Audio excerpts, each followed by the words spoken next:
Hello everyone, hope usuku lakho luhamba kahle. Izingwazi zomculo kaMaskandi uNtencane no-Ali Mgube zishiye zingalazi kumasipala waseMvute. uNtencane-ke noMgube-ke basola-ke umasipala-ke waseMvute ngokungawakhathaleli amaciko asezindaweni ezingaphansi kwawo. Bakhwela badilika-ke emkhandlwini ngesikhathi kune-Igeza Winter Experience ezinkundleni zemidlalo zaseBusana High eGreytown ngempelasonto. uMgube-ke ongumsunguli-ke nomgqugquzeli walo mcimbi uthe ucishe wamelwa inhliziyo ngesikhathi izikhulu zaseMvute zichitha isicelo sakhe sekusele izinsuku ezine ukuthi kube nalo mcimbi wakhe. uMgube-ke ngamazwi akhe uthe, "Lokho kungizwise ubuhlungu ngoba thina abaculi akukho la esithembele khona ngaphandle komasipala bangakithi."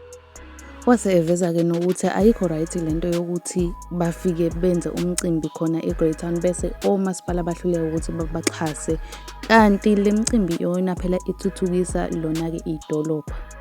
noNtencane-ke naye wase ekhipha-ke okungaphakathi kuyena washo ethi-ke abanawo-ke umasipala, imeya namakhansela eMvute. Uthe lento eyehlele uMgube uyazi kahle ngoba lo masipala wake wamgila naye ngokumthembisa uxhaso kodwa wamchayela izandla komzuzu wokugcina. Kushuthi abaqali-ke bona-ke abaphathi-ke baseMvute ukuthi bayenze lento bahlezi beyenza bakuthembise bese beyakulaxaza.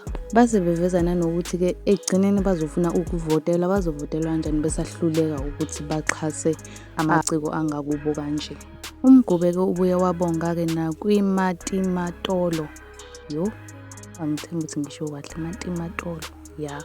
Matimatolo Taxi Association eholwa uNgcobo nakumama-ke uMzobe onikele ngenkomo ukuthi izivakashi zithole izoso. Ngingazi ukuthi ngithatheni ngihlanganise nani, so okuncane bengenakho kungasakwazi ukuthi kukhave wonke umcimbi naqhamuka abafowethu nangifaka isandla. So nje bonke abaqhamukele engeke ngikwazi ukubabala ngamunye bakhona abafowethu abaqhamukele emaceleni bafaka nabezandla. Kini nonke nifake isandla kulo mcimbi abafowethu, ngiyabonga kakhulu. uNkulunkulu anibusise. Angazi ukuthi ngingachaza ngithini kodwa nje ngithi lapho nithathe khona abafowethu nibone kwanda, uNkulunkulu angibusisele nina namadlozana ekhaya angibusisele nina. Ngiphinde ngibonge kakhulu kubaculi abakwazile ukuthi noma sengibabikela inkinga engidibana nazo bethi Mgube ngeke sikulahle, beza bazongisupport emcimbini wami, beza bazowenza umcimbi wami waphila, badlala i-event yaqala ngo-6 yaze yazophela ngo-4 ekseni. Kungekho umuntu othi uyalinda mhlawumbe noma isikhathi esingango-10 minutes sekushoda i-artist alizongena estage. Bafowethu ngithi uNkulunkulu angisize akhulisa amathalente enu njalo, niqhubeke niye phambili, nidume kakhulu ukudlula lokho enikudumile, nizibone nikwazi ukwenza imali ngale ndlela le engaphezulu kwale ndlela enikwazi ukwenza imali ngakhona ukuthi kuphile imindeni yenu.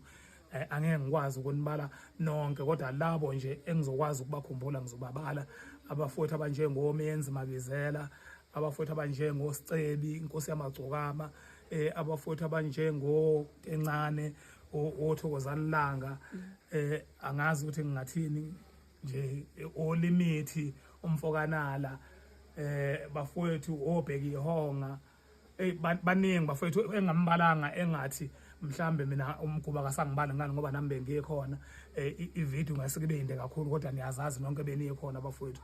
Ngithi nje kini uNkulunkulu anibusise abafowethu, ningadinwa nangelinye ilanga ngoba lento engiyenziwe umasipala ube ngixabanisa nani, kodwa ngeqiniso lenu nokukholelwa kwenu kimi nikwazile ukuthi noma sengenibike hayi nangu umasipala usengijikele nangangijikela nina abafowethu. Ngithi kini uNkulunkulu anibusise abafowethu, ngiyabonga. Okay everyone, sesivale lapho-ke owamanje-ke. I really hope you enjoyed the video namhlanje. If you enjoyed it, make sure you smash the like button, uphinde smash nalo subscribe button, and mina-ke I will see you in the next video.